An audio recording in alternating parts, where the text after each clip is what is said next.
insya Allah akan bisa dimanfaatkan, bisa diputar ulang-ulang. Kita terus dengan kajian-kajian tidak sempat sehingga saat ini dengan di era digital ini tidak ada orang beralasan tidak belajar sampai tidak belajar itu bisa dilakukan di rumah. Kemudian tidak memiliki handphone pun mungkin bisa melihat di beberapa media. Sekarang kita aksesnya luar biasa. Mudah-mudahan ini bisa dimanfaatkan untuk hal yang baik. Yang paling penting di media itu bisa memberikan manfaat, juga bisa memberikan faktor bagi kita semua. Mudah-mudahan kita memanfaatkan untuk kemaslahatan bagi kita semua. Nanti setelah beliau menyampaikan kajiannya, silakan kepada jamaah yang ingin bertanya atau berbagi untuk informasi sehingga nanti banyak bisa keilmuan bagi kita semua untuk meningkatkan kualitas ibadah kita kepada Allah Subhanahu wa Ta'ala. Kepada para ustaz yang Muhammad bin Sidi, silakan hormat dari Masjid Istiqlal Muslimin mengucapkan selamat mengikuti kajian. Wassalamualaikum warahmatullahi wabarakatuh.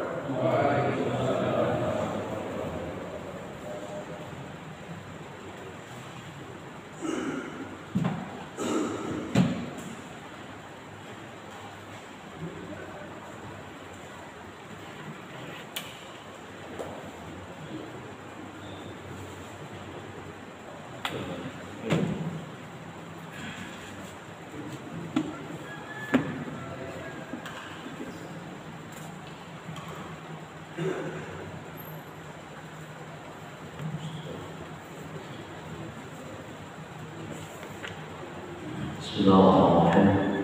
Assalamualaikum warahmatullahi wabarakatuh.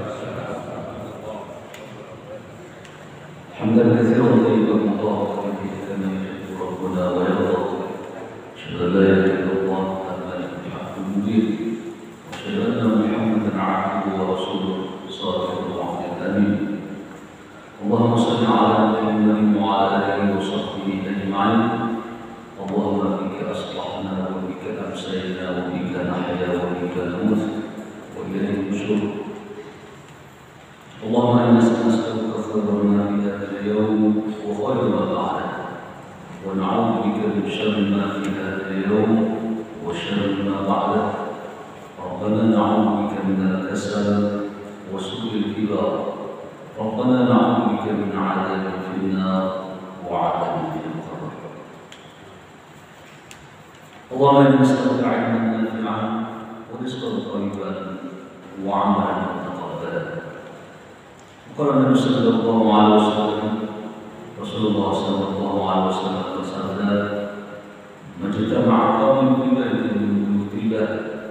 Tidaklah sekelumit orang bertanah duduk-duduk berpetah-petah di masjid.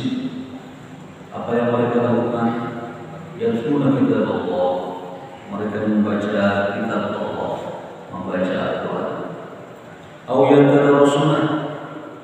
Tidak ada yang menghantarkan mereka untuk betah dan duduk di masjid kecuali mereka ingin mendengar dan mengkaji agama Allah Subhanahu wa Ta'ala.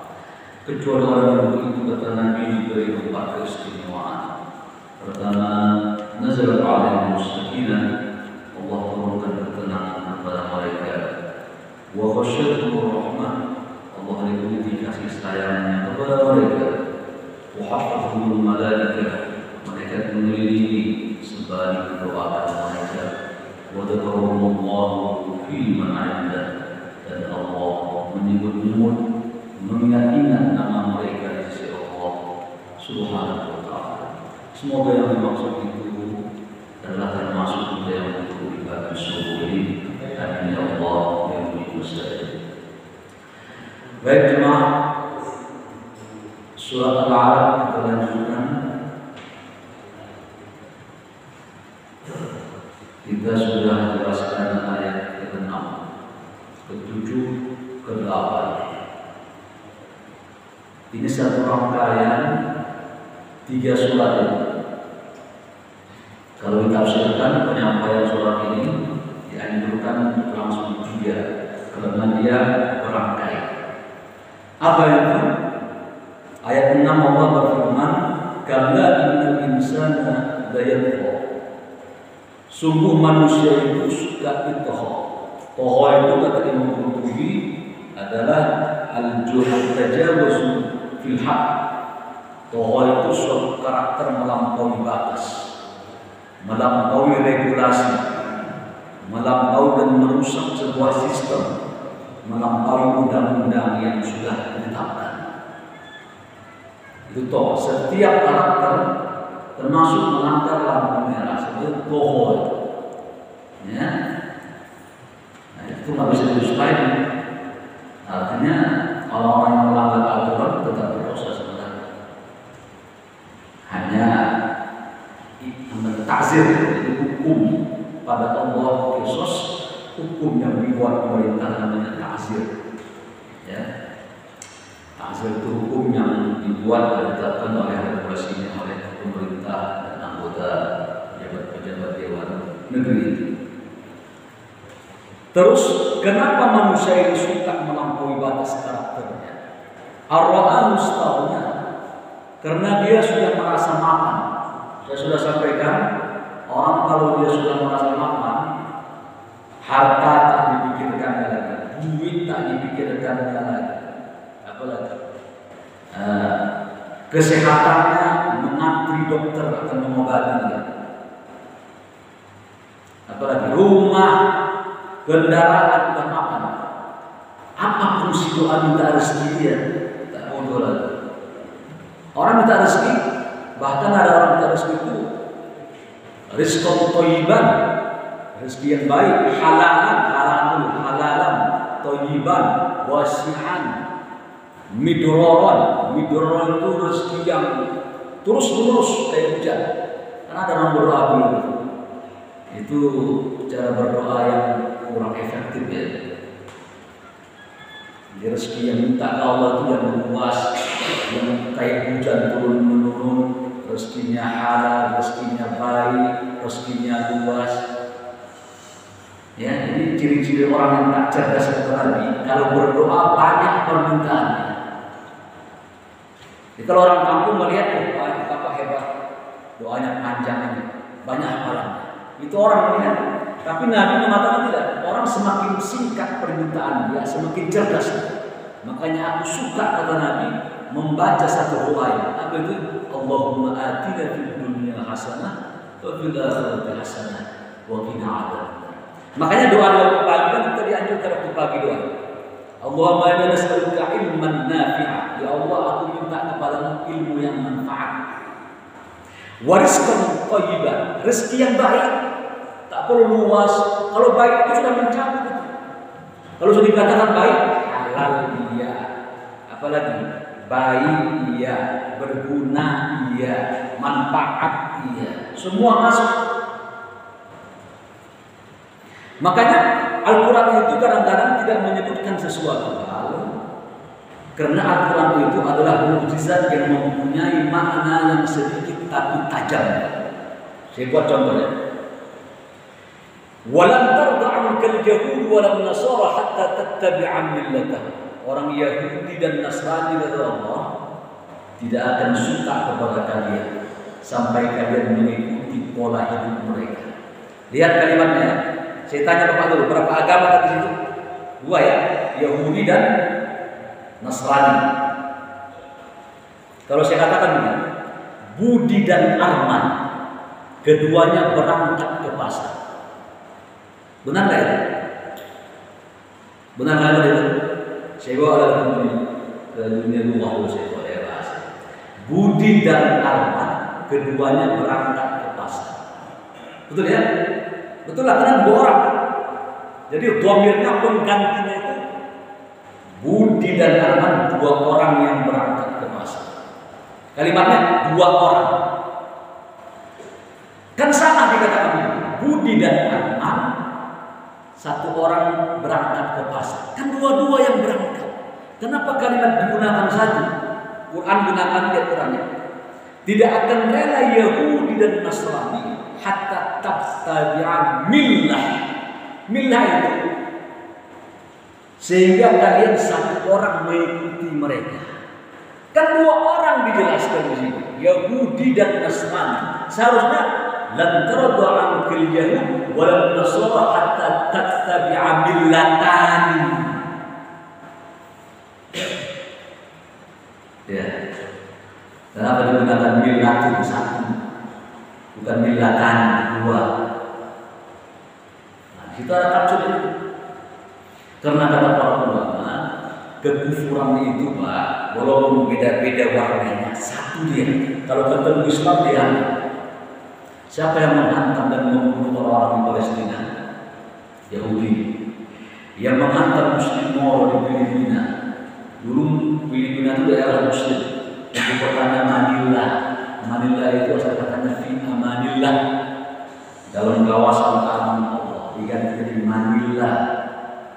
Siapa yang menghantam Muslim yang ada di Patani? Saya punya teman-teman mahasiswa Azhar Patani, Thailand, Kristen. Siapa yang menghantam Muslim yang Uighur? Nah, ya agama Konghucu itu, agama mana juga. Siapa yang menghantam Muslim Rohingya? Buddha. Ya kan? Jadi al-kufru millatun wahidah. Kekufuran itu juga dia. Kalau dia ketemu Islam, dia hantam. Mereka bersatu. Mereka bersatu. Jadi Muslim itu kalau ketemu dia kepada satu hal, orang-orang di luar agama mereka bersatu memoroyok. Ya, termasuk Syiah. Sama itu. Ya. Termasuk Syiah juga. Jika sudah ketemu Muslim, mereka bersatu dengan Yahudi. Makanya nanti bempernya orang-orang Syiah itu Yahudi. Nanti ketika Dajjal keluar kata Nabi, maka hampir sekitar 15.000 dari Khurasan itu penduduk Yahudi yang akan pertama kali mengikuti Dajjal kata Nabi. Dan bempernya itu orang Syiah. Ya, baik. Kajian banyak. Kita kembali ke Pak. Jadi disebutkan di sini sesungguhnya manusia melampaui batas jika dia merasa cukup. Nah, sekarang kita masuk ayat ketiga supaya fokus kita kepada ayat 8 misalnya. Ayat 8. Manusia sudah melampaui batas jika dia sudah merasa mampu. Ayat 8-nya inna ila rabbika ruj'a. Kata Allah, hati-hati. Kalian nanti akan kembali kepada ya. Inna ila rabbika ruj'a. Digunakan di sini inna sesungguhnya ila rabbika. Tak dikatakan kepada inna ilallahi ruj'a. Ada yang bisa jawab? Nah, kalau ada Quran saya kasih Quran. Nanti stoknya dah habis ya. Kenapa digunakan bukan ilallahi ruj'a tapi ila rabbika? Itu langkah demi langkah. Itu Quran itu mempunyai tafsir. Makanya yang bagus mentafsirkan Quran itu orang yang paham bahasa. Makanya Syekh Mutawalli Sya'rawi, seorang ulama tafsir dari Mesir, dia ahli lughah. Ahli bahasa dia. Apa sebabnya? Karena ada ruh dan nyawa yang ditemukan pada Quran itu yang bisa diambil iktibarnya jika kita tahu rahasianya, asrarnya. Nah, kalimat ini digunakan. Kenapa tidak ilallahi ruj'a? Tauhid itu ada 3 ya, tauhid. Tauhid uluhiyah, tauhid rububiyah, tauhid asma wa sifat. Saya tanya Bapak, nanti di akhirat orang menyembah Allah tidak? Ada enggak ibadah di akhirat nanti? Ada? Halo? Ada. Nggak ada, mau nyembah apa? Itu hari pertanggungjawaban sudah, tak perlu ibadah. Nunggu saja. Ya asal Allah atau dikasih diberi nikmat. Sudah? Makanya digunakan ila rabbika, bukan ila Allah. Kalau digunakan dia ila Allah, berarti kita akan menyembah Tuhan lagi di padang mahsyar. Ini digunakan inna ila rabbika. Sesungguhnya kalian akan bertemu dengan Tuhan Rabbika. Rabbika itu artinya apa? Tuhan yang akan menunggu pertanggungjawaban. Rabbika, Tuhan yang maha kuasa. Jadi tauhid rububiyah itu adalah tauhid rububiyah itu adalah sebuah tauhid. Kita mengesahkan bahwa Allah itu adalah maha pencipta, maha mampu, maha kuasa. Belum disembah itu, belum disembah, cuma ikrar kita saja. Nah, saya ulangi. Kalau kita menggunakan tauhid rububiyah, siapa menciptakan alam ini? Allah, bumi, Allah, terhamparnya laut, Allah. Berarti Bapak menggunakan tauhid rububiyah ini. Terus bagaimana cara menyembah Allah? Sholat. Terus bagaimana puasa? Terus bagaimana cara menyembah Tuhan? Zikir atau uluhiyah. Bisa paham ya? Nah, nanti ketika ditiupkan sangkakala, sangkakala ini begini ya, saya sudah pernah sampaikan kemarin. Itu sangkakala kata Nabi Muhammad itu di mulut malaikat Israfil, itu sudah di mulutnya ya, di sini. Itu Nabi menjelaskan. Begitu Tuhan Allah katakan tiup, langsung berantakan alam. Jadi udah genting banget. Jadi betul sudah di depan udah genting. Sebagaimana orang sudah berusia antara 40-60 tahun itu udah genting.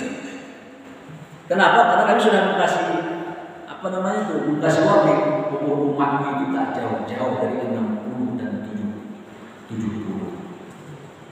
Ya, jadi ya.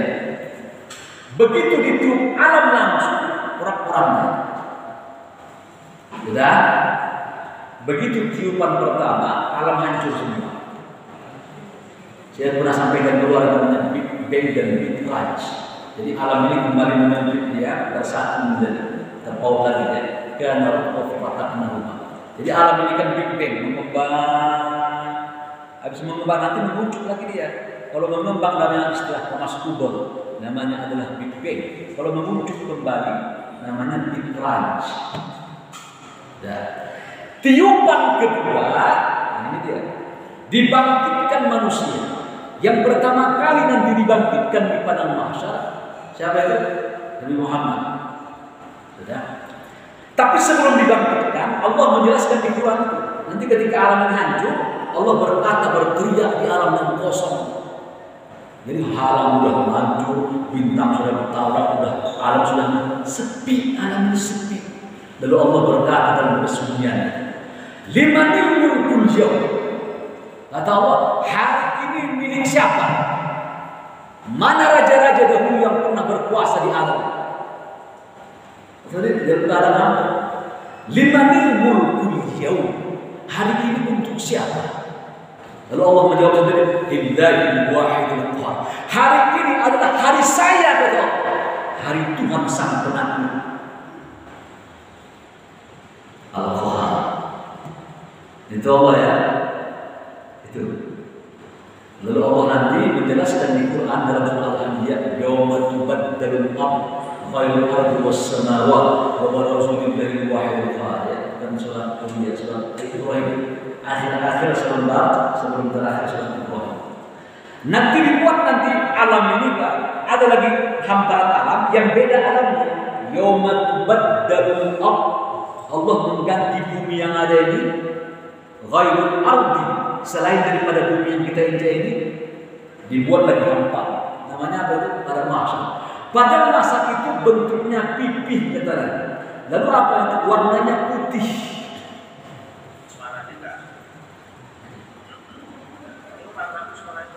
Ya, jadi warnanya putih, bentuknya pipih. Itu pada masa.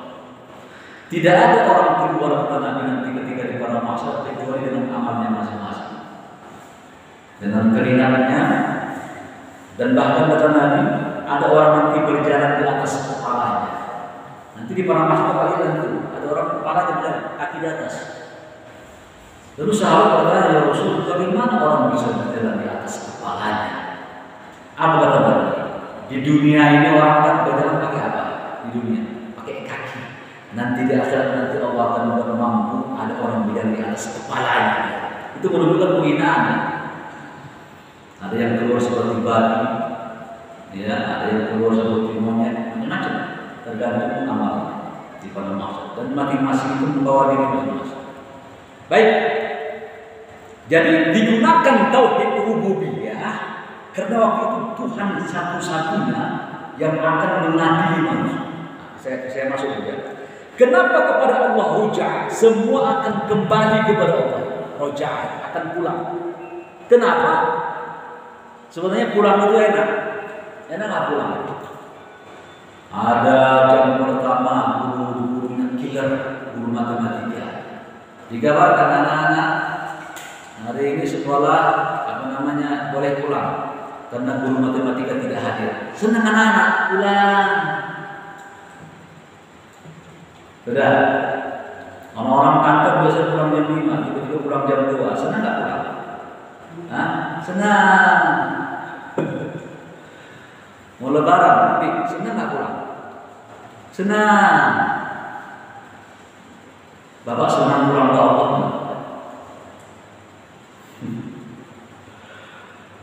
Seharusnya senang pulang kan? Kenapa nggak mau pulang?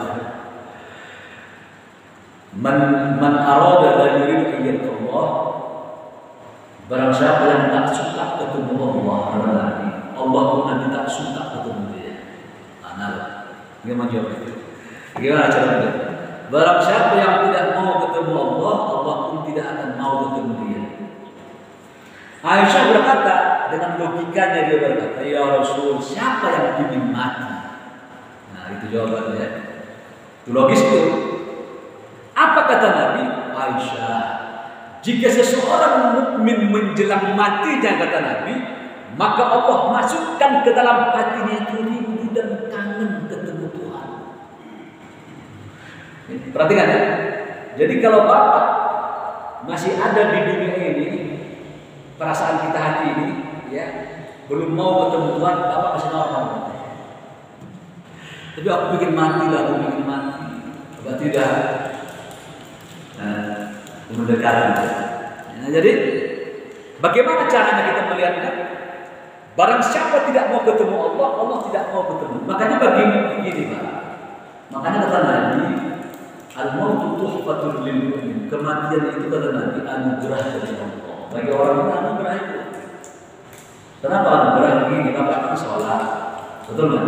Dia mulai membaca Quran, berpuasa haus-haus, baca zikir kami petang, duduk di sini. Dengan pulang, duduk di rumah lihat TV, bapak lihat ceramah banyak, lalu bapak sambil minum kopi, duduk di sini.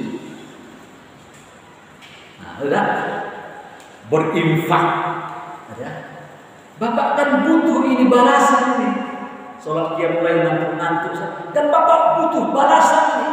Dan balasan ini tidak bapak dapatkan kecuali setelah mati. Nah, betul nggak?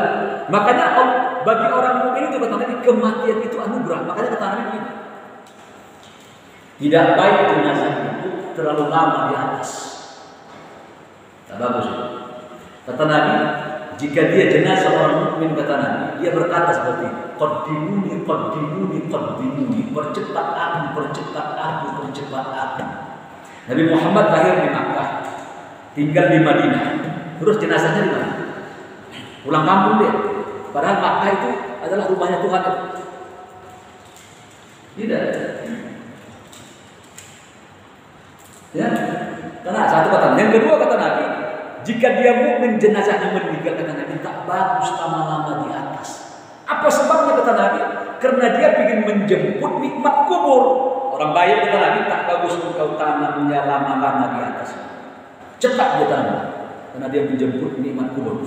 Dan orang yang durhaka dan maksiat kata Allah, tidak bagus lama-lama engkau diamkan di atas. Apa sebabnya? Karena keberadaan dia di atas membuat sial kalian, kata Nabi. Ya. Dan lama-lama cepat. Makanya Nabi Muhammad itu menyuruh dan mempraktekkan, tidak ada harus pulang. Saya pulang Sumatera, ada yang pulang ke Pacitan, lama dia, ya. Dia harus cepat ditanamkan, dia mendapat nikmat kubur dari Allah bagi orang yang beriman kepada Allah Subhanahu wa taala. Baik. Sesungguhnya kepada Allah lah kembali.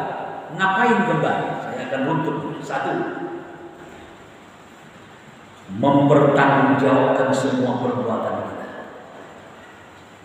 Bapak tahu, nanti tangan ini bisa ngomong nih. Saya sudah pernah sampaikan ya. Kulit bisa ngomong. Betul nggak? Ya. Kulit, kenapa engkau bisa bicara? Kulit mengatakan qaul antaqanallah antaqakulli syai'. Allah yang buat saya bicara. Maka saya, kata kulit, menjadi saksi terhadap perbuatan megang, menjamah, mencuri, segala macam.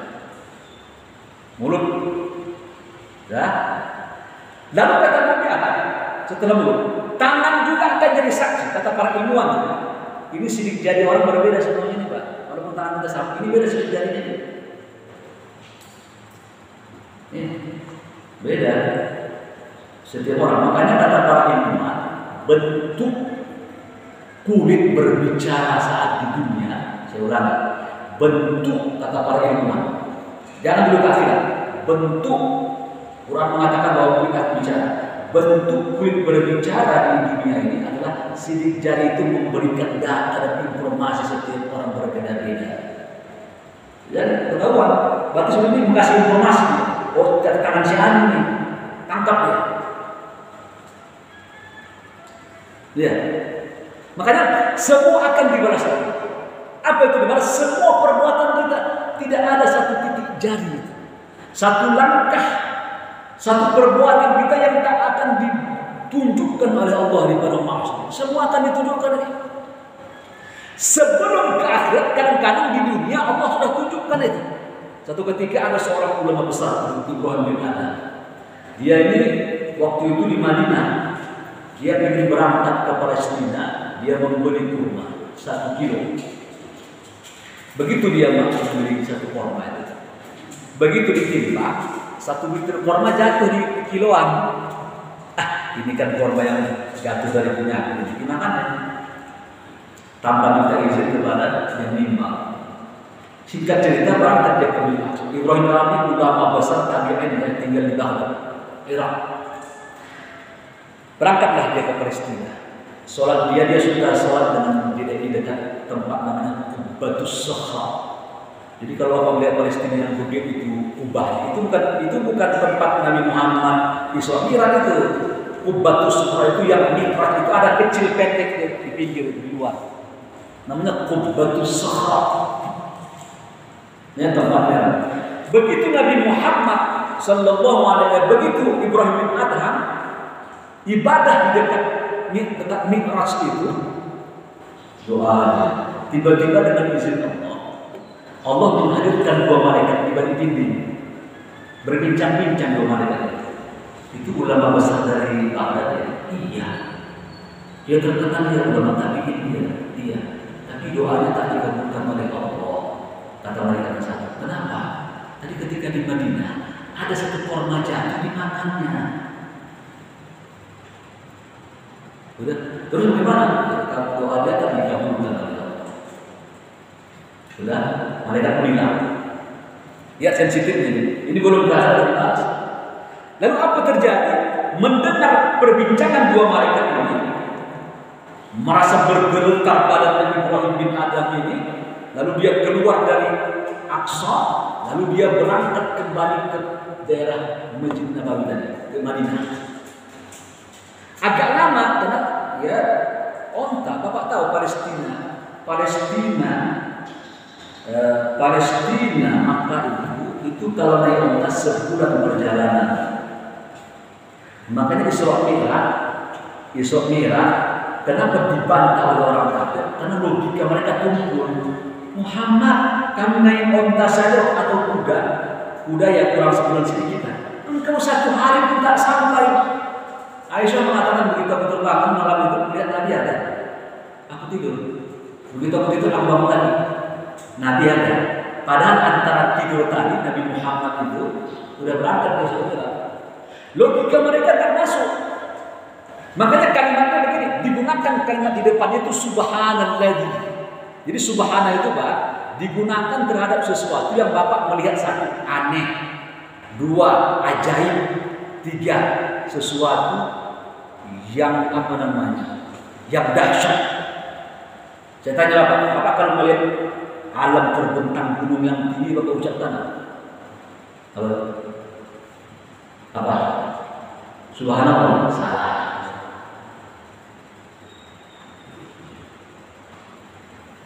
Bapak kalau melihat gunung terbentang, lihat ciptaan Tuhan, ya, melihat mangga itu ada mangga gedong, ada mangga daun manis. Untuk mangga saja tidak ada mangga ini, ada mangga kue ini, mangga. Melihat alam luas itu kalimatnya, melihat ciptaan Tuhan. Masya Allah. Ini kadang-kadang salah pasang ini, ya.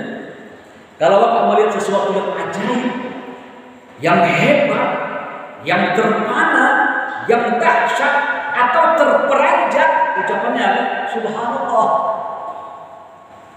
Bapak lihat keajaiban kan? Subhanallah. Anak kecil bisa hafal Al-Quran. Kalau bagi saya tak merasa hebat anak kecil hafal Al-Quran. Tapi kalau Pak Tansi hafal 30 juz saya hebat. Anak kecil lah, ada pikirannya. Coba dia ngutang sini, ngurus gini, ngurus anak, ngurus kreditan, bisa mengelola kayak perusahaan dan hebat itu. Ya, itu anak kecil lah. Ada mengelola dari kecil. Ya, katanya para sahabat mengelola 50-60 tahun benar. Kayak kita kembali. Jadi Allah Subhanahu Wa Taala akan minta pertanggungjawaban. Kita habis ketemu cerita Ibrahim bin Adham. Begitu dia sampai, datang lagi, Pak, nak dilihat yang menjaga itu bukan lagi orang tua itu. Siapa engkau? Aku anaknya bapak anaknya ya. Begini ceritanya. Aku makan satu korma yang terjadi. Aku anggap korma itu punya aku, jatuh dari kiloan. Aku makan. Aku merasa bersalah. Tolong halalkan. Apa kata anak yang jualan itu? Aku menghalalkan. Tapi tolong datangi 9 orang adik kakak lagi. Tak cukup dengan satu korma. Apa terjadi? Lalu didatangilah semua. Datang semua. Minta izin, satu-satu datang. Ada yang daerahnya jauh. Pada akhirnya 9 orang itu ya, 7 atau 9 orang yang kurangnya memaafkan. Singkat cerita, begitu memaafkan Ibrahim bin Adham, kembali dia ke Aqsa, lalu berdoa dia. Begitu dia berdoa, dua malaikat itu hadir lagi. Sekarang Ibrahim bin Adham semuanya sudah digabungkan oleh Allah. Kenapa? Dia sudah minta maaf sama keluarga yang punya perusahaan. Paham ya? Maka jangan katakan orang yang diazab itu makan yang haram, bukan yang riba doang. Ya, bukan yang riba. Yang kerja dia di tempat maksiat. Rata-rata tempat hiburan itu rezekinya kalau tak haram subhan. Saya ulangi ya. Rata-rata orang yang kerja di tempat maksiat, apalagi maksiat, tempat yang hiburan lah ya, permainan yang tak mengandung pahala. Kalau tak rezekinya tidak haram subhan, sudah remeng. Dikata rupanya dia kerja di sebuah tempat diskotik ya. Jadi sampah. Diskotik itu tempat apa? Pasti ada orang pacaran itu. Orang pacaran datang dari itu minum bareng mereka. Kalau ada minuman keras mereka ketawa-tawa menghabiskan waktu. Kerja di tempat begini minimal rezekinya jatuh subhan. Makanya menjadi pelawak, jangan mengambil dalil pelawak itu adalah Abu Nuwas. Salah mengambil Abu Nuwas itu bukan dalil. Abu Nuwas itu orang yang lucu gini itu nggak paham sejarah berarti. Abu Nuwas itu seorang yang bijak dia, persis seperti Juha yang ada di Mesir. Dikatakan kepada Harun ar-Rasyid, Tuan, Abu Nuwas ini nggak tahu saya aneh atau tidak. Sudah, kau akan kubunuh kata Harun ar-Rasyid jika engkau tak tunjukkan kepadaku di mana pusat dunia ini. Begitu ancamannya kepada Abu Nuwas, kalau engkau tak menunjukkan pusat dunia di mana, aku akan bunuh.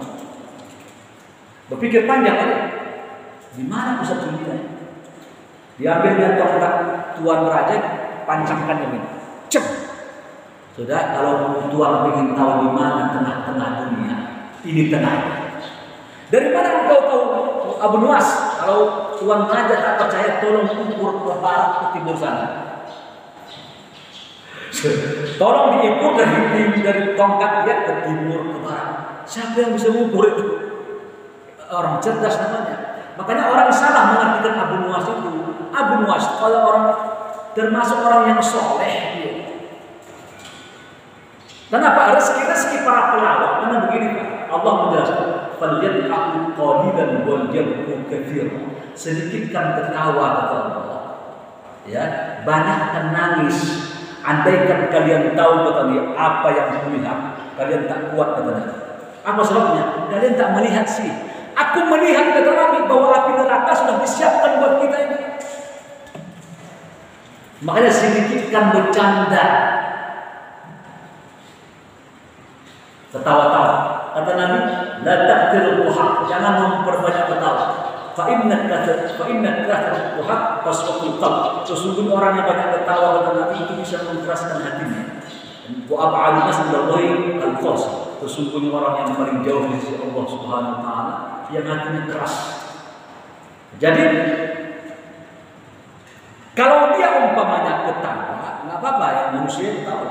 Tapi jangan dibuat sebuah profesi kerja. Namanya mudhib. Di Mesir di Arab namanya tukang pelawak, namanya mudhib. Mudhib itu artinya orang yang suka mentertawakan orang, membuat ketawa orang. Problemnya, saya tak mengatakan haram, rezekinya syubhat, karena pada dasarnya ketawa itu tidak direferensi oleh agama. Walaupun berkelakar boleh ya, tapi jangan menjadikan profesi dia. Baik, itu pertama ya. Yang kedua, yang pertama itu apa tadi? Hari pembalasan. Yang kedua, kenapa akan kembali semua kepada Allah? Akan kembali semua ini. Inna ila. Pertama Allah minta pertanggungjawaban. Yang kedua Allah ingin balas. Allah ingin balas.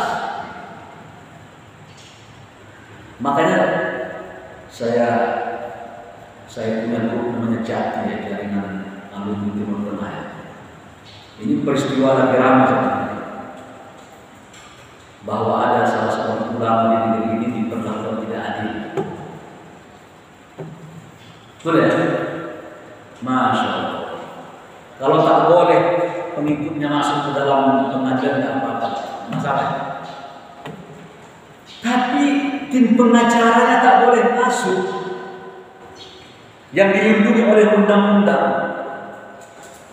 Minta kami hakim menyuruh panggilan hari Jumat setelah hari Selasa, Jumat datang lagi. Tapi aparat melarang mereka masuk. Kenapa sih? Beda sekali hukummu sama mereka itu. Makanya saya katakan begini.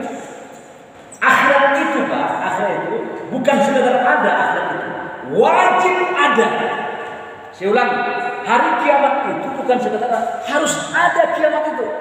Harus ada hari berbangkit itu. Apa sebabnya?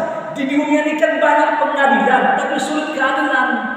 Ada orang yang mati tak punya duit, kalah dia di penjara.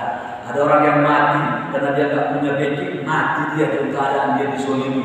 Idi Amin di Uganda membunuh 20 juta orang, Hitler membunuh 60 juta orang, orang-orang komunis membunuh hampir 100 juta orang, Sisi membunuh di Mesir, penduduk Mesir hampir ribuan orang. Kalau tak ada akhirat, dunia jadi misteri. Misteri saja.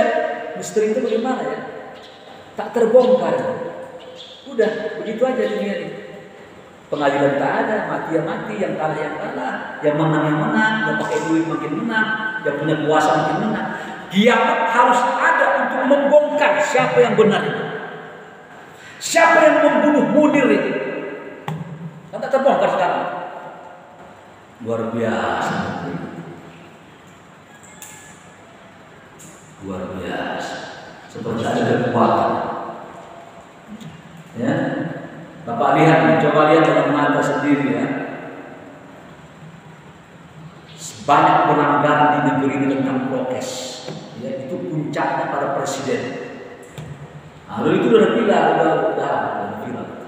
Tapi dicari pembenaran supaya benar perilaku dia.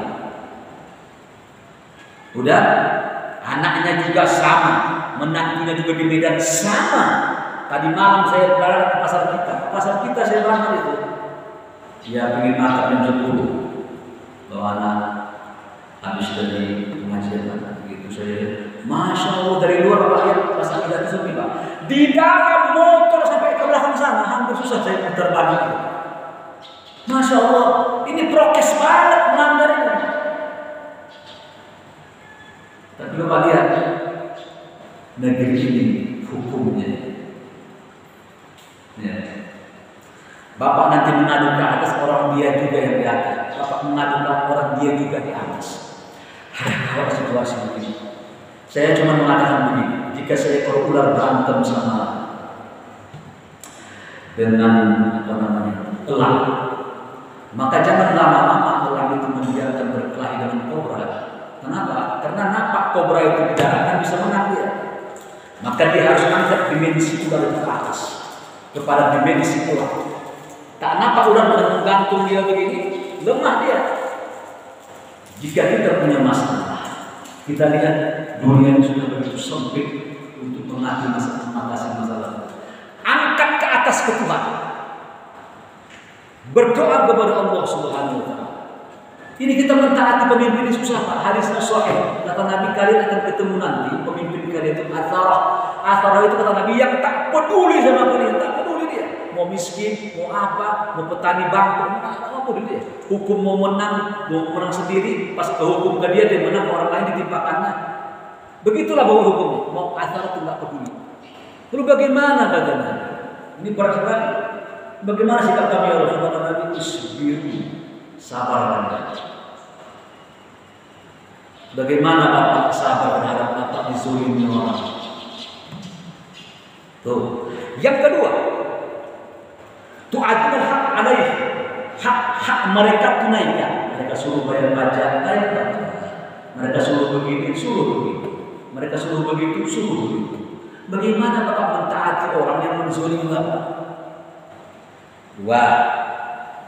Yang ketiga, ya Rasulullah, bagaimana kalau hak kami dizoliminya? Bagaimana hak kami? Kata Allah apa? Wa tas'aluna alladzi 'alaikum. Urusan kalian berdoa dan minta kepada Allah, biar nanti Allah yang membalasnya. Makanya dalam pemahaman Ahlussunnah menjatuhkan presiden atau pemimpin yang sudah diangkat secara aklamasi, pemahaman Ahlussunnah ya sudah kita ini. Yang sudah diangkat secara aklamasi, walaupun dia diangkat dengan cara yang dusta dan curang, tak boleh, haram hukumnya. Berat sekali bukan?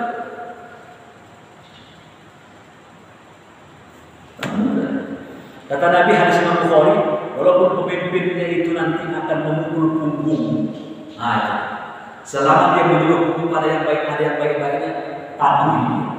Akan ketemu kalian, kata pemimpin kalian itu kata Nabi kan asap, perangai seperti singa, menterinya seperti serigala, penegak hukumnya kata Nabi, maaf ya, kalau seperti anjing. Dia anjing itu, dia tak peduli siapa yang ngasih pulang, yang penting dapat pulang, ya kan? Mau tuan rumah, mau maling, yang penting ada dapat itu. Mereka akan kamen menjaga, yang penting kami dapat rupiah. Bagaimana kondisi begini? Kata Nabi, bagaimana rakyatnya? Kata Nabi, rakyatnya itu kalhonam, seperti kambing. Kata Nabi, bagaimana rusaknya kambing di tengah singa yang lapar, serigala yang lapar, dan anjing yang lapar. Bagaimana rusaknya kambing ini? Kata Nabi. Kata Nabi, apa ujung hadisnya? Jika mereka tetap menyuruh kita berbuat baik dan mereka tidak melarang sholat, atik wa asli, dengar dan patuhi. Berat kan? Makanya nanti harus ada akhirat, membongkar pengadilan. Dibongkar ini. Yang pertama kali nanti kata Nabi yang paling dibongkar itu, jadi untuk ibadah itu ada pos-posnya. Pos pertama itu sholat. Jadi kalau bapak umpamanya rajin zakat, infak, puasa, begitu sholat berantakan, bapak stop dulu itu. Pos pertama tak lewat sholatnya, pinggir sholatnya. Untuk urusan nanti pengadilan, itu pertama pos yang dibuka kata Nabi, itu pos urusan darah. Inna awal ma yuhasabu yawmal qiyamah fid dima, hadis Bukhari. Yang pertama kali kata Nabi, begitu digelar pengadilan di padang mahsyar nanti, yang ditanya oleh Allah urusan kau pernah bunuh orang? Ya dia membunuh 6 orang itu tak ketahuan hukumnya sudah. Luar biasa. Saya lewat menuju Bandung, tempat kilometer 50 itu rata sekali. Tak ada yang sudah habis. Luar biasa. Ada akhirat, tenang aja. Tunggu saja. Kata Allah, akhir surat Ibrahim, wala tahsabannallaha ghafilan amma ya'malul zalimun. Janganlah kalian menyangka kata Allah, aku tak melihat kezaliman itu. Tapi kan kita gerak kita, kok enggak cepat dibalas Allah. Kata Allah, innama yu'akhiruhum liyaumin tashkhasu fihi absar. Sesungguhnya mereka akan kubalas nanti kata Allah di hari waktu itu mata terbelalak. Baik menjelang kematian maupun pada masa itu. Darah mati. Makanya kata Nabi la tazul. La zawalid dunya ahwan 'inda Allah min qatl muslim. Dunia ini kalau hancur Pak, gunung meletus, tanah retak, gempa, pokoknya bumi ini hancur. Daerah segitiga masih itu hancur semua gunung-gunung kemana. Allah pandang enteng itu, ringan itu. Min qatlil muslim, daripada membunuh satu jiwa muslim. Ini orang-orang panjang cerita, ya. Makanya itu yang kedua. Yang ketiga seperti itu. Sesungguhnya manusia akan kembali kepada Allah. Pertama tadi diminta pertanggungjawaban. Yang kedua dibalas. Yang ketiga akan ditentukan nasibnya ke surga atau ke neraka. Jadi begini, orang ini tak merasa seperti ada akhirat, seperti tidak ada akhirat. Saya cuek aja. Jadi orang itu kalau sudah banyak buat dosa, itu hatinya sudah keras. Bapak kasih tahu saya ceramah tak mempan. Walaupun rajin sholat dia, mempan. Baca Quran tak mempan. Tapi pembalasan akhirat ada. Ada nggak? Ada. Saya sudah pernah cerita ya. Ada seorang pekerja kepala finance, ya, ribawi. Ini cerita A1 yang mencerita Ustaz An-Najm. Dia menceritakan langsung dari jamaahnya. Jamaahnya mengunci cerita ini karena aib jenazah. Tapi diceritakan yang penting jangan sebut namanya, jangan sebut daerahnya. Ceritakan aja sebagai pelajaran. Itu rajin qiyamul lail baca Al-Qur'an, kuburan terbakar, papannya itu gosong ketika dibongkar kuburannya. Itu cerita pertama. Cerita kedua, Ustaz Zulkifli Hasan. Ustaz akhir zaman itu. Ada satu jenazah itu dibongkar dia. Begitu dibongkar, tiba-tiba ditemukan agak di sini ada besi-besi. Sepanjang ini, paku itu sepanjang ini Pak. Singkat cerita, datang lagi jenazah. Hanya bertanya kepada orang tua, kenapa anak ini ada paku di kepalanya ketika diotopsi ke kuburan, ada kepentingan otopsi. Kata dia, mungkin salah anak saya. Setiap kali kusuruh dia berjilbab, tak mau dia pakai jilbab. Satu, itu dua ya. Saya pikir mengatakan bahwa asap kuburan. Yang ketiga, cerita langsung yang membongkar kuburan, yaitu yang membuat sekarang ada tol ini, yang tol yang bapak lihat orang itu tol. Ada namanya Pak Ubay, tinggal di BNI, mungkin Usaidah, jamaah saya, orang Jasa Marga. Dia cerita langsung kepada saya. Apa cerita? Kami kan ingin perluasan tol itu Pak Budi. Setiap perluasan tol itu dibongkar itu tol. Tanah-tanah itu kan jaraknya harus beberapa meter, tidak bisa langsung tol itu beberapa meter harus luas.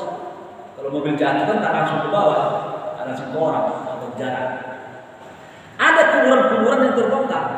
Apa kata dia? Kami menemukan beberapa kuburan yang mati sudah puluhan tahun dan jenazahnya utuh.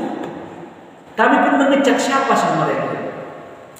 Mereka itu bukan orang-orang terpandang, ustaz-ustaz kampung, marbot-marbot masjid yang mereka terus ikhlas beribadah kepada Allah. Tapi yang ingin saya katakan, jenazah itu utuh, kain kafannya pun masih utuh, tidak hancur. Ya, saya ingin sampaikan kepada Bapak, itu kejadian di dunia, itu kisah nyata begini. Ya. Jadi alam akhirat itu jangan tak dianggap ada. Nanti kalau sudah masuk kuburan menyesal.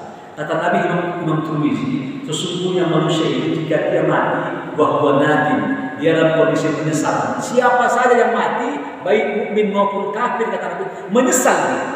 Lalu Nabi sahabat mengatakan, Allah menyesal bagaimana orang mukmin? Orang mukmin menyesal, kata Nabi. Kenapa tak beramal banyak dia? Karena dia lihat pahala ketika Allah hadirkan di kuburannya.